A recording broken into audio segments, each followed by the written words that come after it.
Well, a very hearty hello and welcome. Thank you, ChiroSecure, for giving me a little time to spend with you on keeping you up to date on coding, billing, documentation, and you name it. Today's topic is Medicare and updates that have been occurring for 2018, but not just updates. We also want to deal with some of the issues of documentation. Doctors of chiropractic often will be scared of Medicare simply because they're always fearing an audit or a change. Medicare should not be feared. In fact, Medicare may likely be one of the biggest payers we all have, simply because by 2036, there are going to be more people over the age of 65 than under, meaning there are going to be more Medicare patients than any other. So I say, let's make Medicare simple. Let's make it understood. Let's make it something that we can help patients, but also can get decent reimbursement. So without further ado, let's get to the slides and talk a little bit about Medicare and Medicare updates for 2018. So as always, you'll see our goal and commitment is to strengthen the profession. My email is here, but let's get into it. What's occurring now? Of course, as many of you are aware, Medicare is issuing new ID cards. Of course, it would seem funny to a young person that you would get an ID card with your name, address, date of birth, and social security number. So of course, now that's changing. So what they're doing is everyone's being issued a new card. So the old Medicare system, as you'll see on the left side here, the old system basically used their social security number. Now they're going just to a random 11-character number. So everyone's going to be getting a new card. Do not panic. When they get a new card, simply use the new card. There's nothing to identify that's unusual on it other than just knowing the new number. Now, this new card will look similar to this. The one on the left, of course, is regular Medicare. And of course, there are going to be those with railroad Medicare, which you'll see on the right. And they begin to issue these beginning this April, and many Medicare patients are beginning to get them. They anticipate it to be completed by 2019. But you can begin using it now. But you'll notice here, it says the new numbers must be used by January 2020. So long as you begin using the new number by January 2020, you'll be safe. But my recommendation, when they get a new card, simply start using the new number. One bit of warning, however, someone may have a Medicare card, but no longer have Medicare.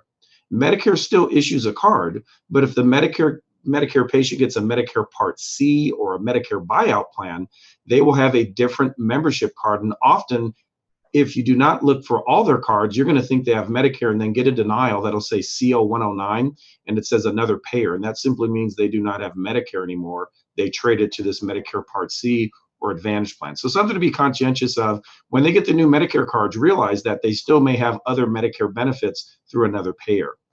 Now, what's going on this year and what has changed, I'm sure some of you have noticed, you're probably getting a lot of physical medicine code denials. And it's coming up saying procedure code is inconsistent with the denial, CO4, which means cannot bill the patient. And of course, you're going, how could that be when Medicare doesn't cover it? Well, the reason why is Medicare now requires 2 modifiers when billing physical medicine and rehabilitation, so-called physical therapy. This new modifier is GP. You'll notice here we've always had GY. That's the excluded service. That means the service Medicare never covered. But we also have the new modifier, which is GP for physical medicine. So that's new this year for chiropractic. When you are billing any physical medicine service to Medicare, and I know they're not going to pay it, you now need 2 modifiers, both GY and GP. So you'll notice this example. Notice 97110 has a GY and a GP. So for excluded services, all services other than spinal manipulation, it always gets a GY. So keep it simple. There are about 2,000 CPT codes. Medicare only pays for 3, therefore all the rest get a GY. So anything that's not manipulation of spine gets a GY. However, all PT gets GP. So you'll notice the example here again, 97110 GY GP. That is new for this year. And if you've been getting some issues with denials, that would be the reason. Good news, you can resend it, send with a new modifier to get the denial. Now, what if the patient doesn't have a secondary insurance? You are not required to bill Medicare for services they do not cover. So physical medicine codes, in order to get patient responsibility and payment from a secondary, you must use both modifiers. Now, keep in mind, the order of the modifiers is of no consequence. If you want to put GY, GP, or GP, GY, that's perfectly fine. The order does not matter. You need not bill Medicare for services that are excluded, but only when a denial for a secondary is needed. So since Medicare doesn't pay for therapies, you are not required to bill them. That doesn't mean they're free for the patient. It simply means that the patient is responsible. Now, that being said, keep in mind, if you have a patient that has a secondary insurance, you will need to have a denial. and without the proper modifiers, it will not be denied properly, hence no payment. So be conscientious to make sure that you always have 2 modifiers now on all physical medicine codes, both GY and GP. Now, quick note, maintenance care. There's a lot of controversy over, well, when is it well, maintenance care, of course, just means it's no longer corrective. But here's something that a lot of providers aren't aware of. Regular fees may be charged when it's maintenance care.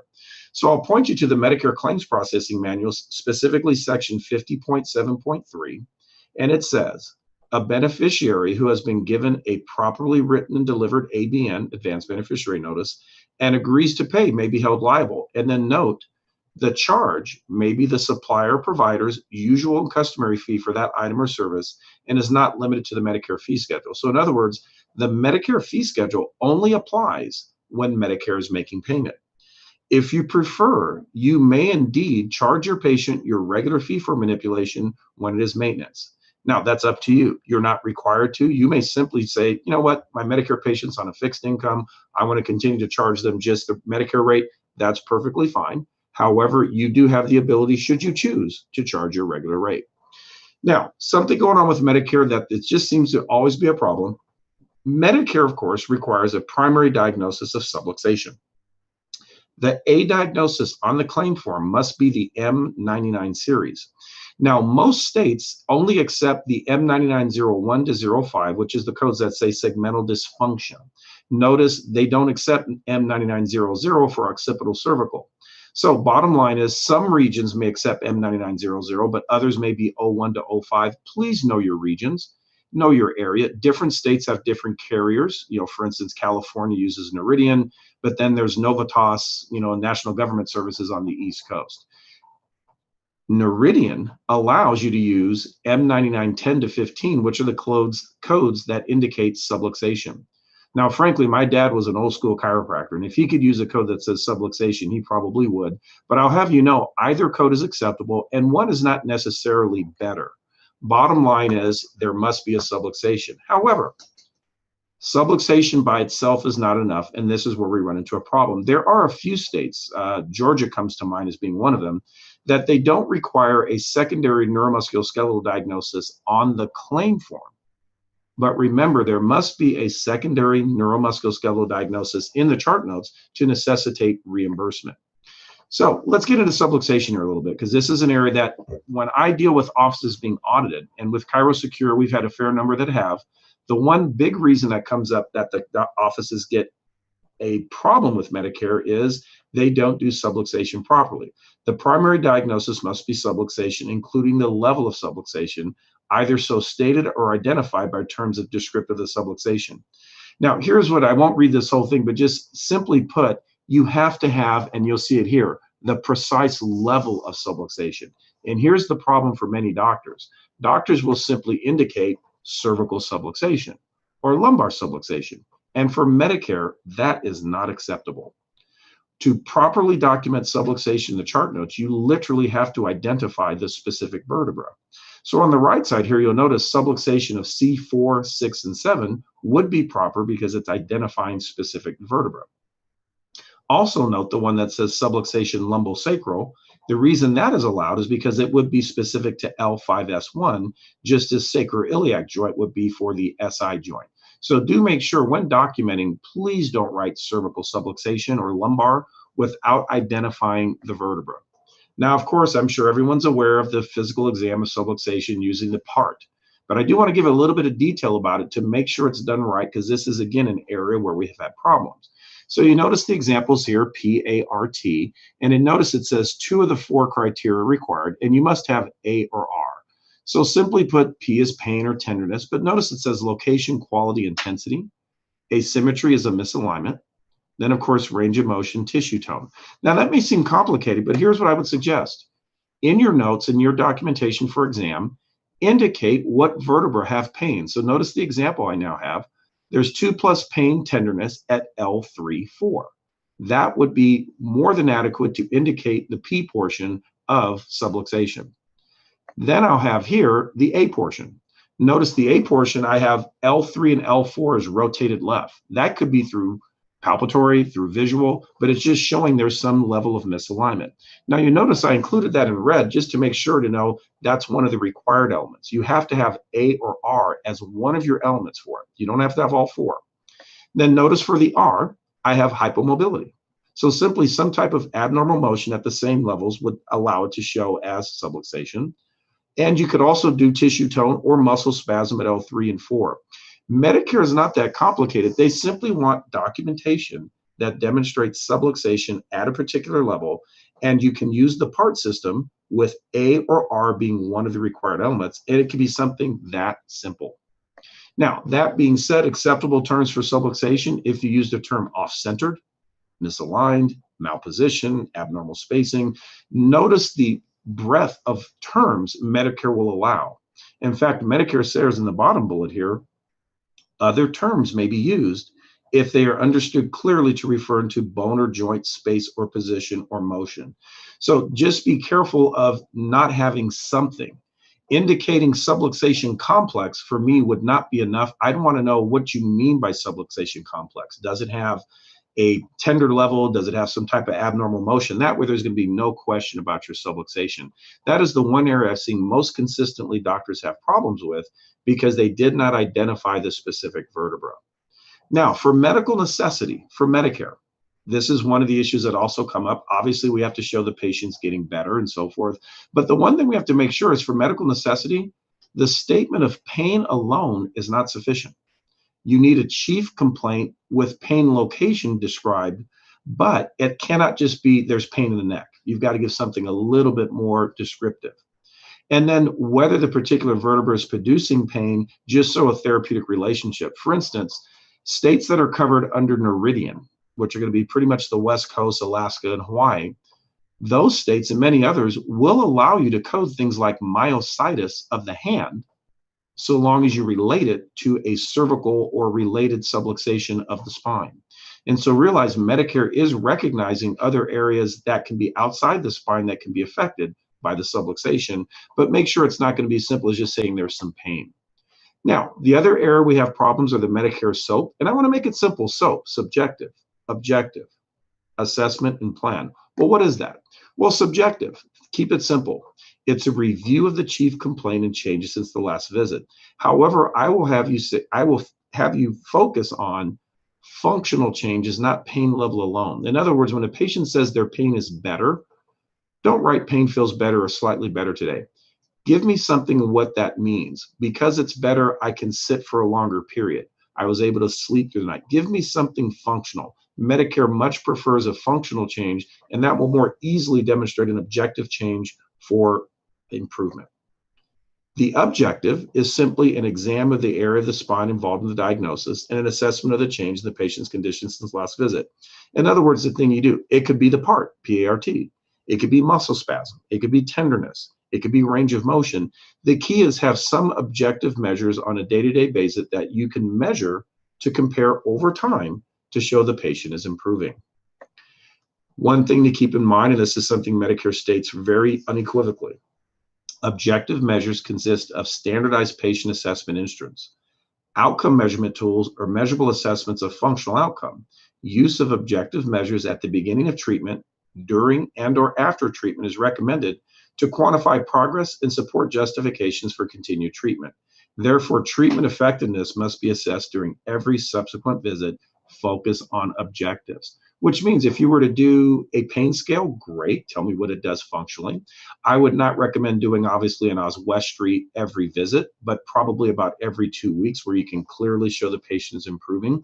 Bottom line, chiropractic works, but are we demonstrating it? Do we have true measurements of improvement beyond the patient stating, I feel a little better? Now, the assessment section is one that people have a hard time with. It's the assessment of changes, how the patient's improving. But you know what it really is? Diagnosis. And on each visit, even if the diagnosis remains the same, do not use the word same, but indicate the diagnosis. This is where you honestly need to repeat each day. Cervical subluxation, whatever vertebra, and then also indicate the secondary diagnosis as well. And that likely will repeat over time, but you cannot put same. This is where often an electronic health record helps because it is something that can just be moved from one visit to the next. Then, of course, the P is the documentation of the treatment given. But here's going to be my issue. It says, and manipulation must indicate the specific vertebra. Here's the problem for chiropractors. When you adjust for Medicare, you cannot put adjustment, cervical spine, or adjustment to the subluxated areas. You literally need to write on each visit, adjustment to L3, L4, or specific vertebra. And then, of course, part of that, there should be some documentation towards progress, towards the goals. Keep in mind, these are not complicated. It's just something that most of us aren't aware. So do make sure that you're including all the factors of what you adjusted, not just that you've adjusted. The other factor for Medicare, again, I'm going to highlight, even if diagnosis same as last visit, please document it each time. The word same, not acceptable. If a diagnosis changes from a prior visit, and this can happen, patient has a little flare-up or some new injury, explain if it relates to the past history and how, and if not, that's a new injury. If there's a new diagnosis, remember, you have to redo the part in the SOAP notes, if you will, kind of do an exam. And if the new diagnosis is due to a new injury, please make sure to change the item in Block 14, which is the initial treatment date or date of initiation. Remember, Medicare does look at Block 14 to determine the acuteness. Block 14 is the date that the patients came in for the current condition. So if your patient has an injury or a diagnosis of sciatica in, let's say, April, and you treat them for about 6-8 weeks, they resolve, they're doing great, but now they come back in July with a new episode. Notice, not a new condition, same diagnosis. How is Medicare going to know that it's a new condition? You're going to change the date in Block 14. And what that does to Medicare is to let them know that this is a new condition, though same diagnosis, new episode. And then the other factor is, be careful of this. Software-generated documentation can be a problem because notes can have identical entries. Whenever they see clone documentation, it often means they're thinking it's not done well. Checkoff sheets can also be the same. Checkoff sheets can be a problem unless you can give some specificity. I'm not saying any of these are wrong. You just have to give more information. Also, make sure your notes are legible. If they're difficult to read, lack findings, or too generic, that's a problem. And here's one of the issues. Some doctors like to use a very limited space because they want to fit 10 visits on a page. I think you need more space. Some days you're going to need to write more than others. Some days maybe the patient has a more subjective. If you have limited space due to a form, you're not going to have enough room to really generate medical necessity. Non-encounter specific repetitive entries not containing policy required shouldn't be there. Don't repeat history elements from the first visit over and over. Whichever documentation style you use, please make sure it has the required necessity elements, meaning subluxation, subjective, objective assessment. The bottom line is chiropractic works really well. And doctors of chiropractic have to understand that Medicare is looking at us. Now, not in a punitive way. I think Medicare is looking to likely include chiropractors into more services. At the end of the day, chiropractic care works well, and we can really help save the Medicare system by saving them money so long as they allow the patients to come in. My hope is, and in fact, it's going on this weekend, they're pushing to have inclusion for chiropractors to be paid for all services, not just manipulation, because in a way, that's really unfair to the patient to pay more out of pocket to see a chiropractor. So here's the good news. The information I've just given you will allow you to document a little bit easier for Medicare, know the things they want, and never fear an audit. Most often, if Medicare audits you, they simply want you to correct your claims. And once they're corrected, you're mostly fine. And I'm going to thank you for being with me today. Next week, we're going to have Dr. Jerry Klum for ChiroSecure. And I got to thank ChiroSecure, and I appreciate all of you taking some time to be with me today. And I wish you the best of success and best wishes to you and your family.